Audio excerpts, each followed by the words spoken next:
how to make a scarf for your mouse. So I'm going to show you. Once you've finished your mouse, you can take it out of its little bed. I'm going to show you how to make a little scarf for it.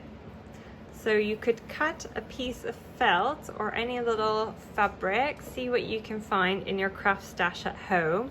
I've cut a nice long length. I'll just measure it for you. So it's about 20 centimeters long, and it's 2.5 centimeters tall. So that's just a rough measurement for you. So what you can do is just fold it in half.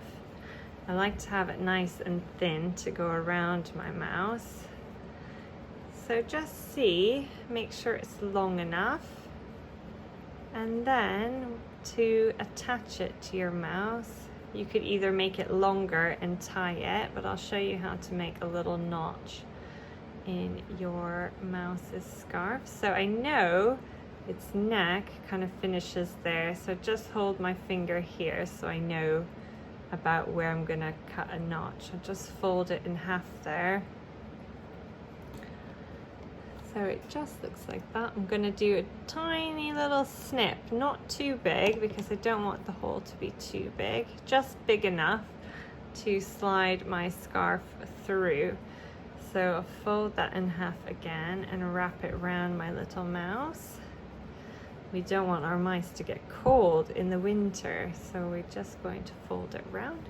And you could already have a little think about maybe what other sort of seasonal accessories you can make for your mouse. So just fold your scarf in half and feed it through that little notch we cut.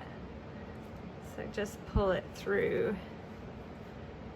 And that's already looking very smart. Very sweet. And then to make it look a little bit more scarf-like at the ends, just use the tips of your scissors to cut a little fringe. So just nice little slits like that. And it makes it look a little bit more like a scarf.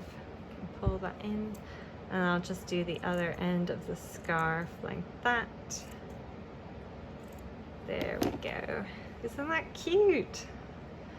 So now we know our little mice won't get cold in the winter. There we go.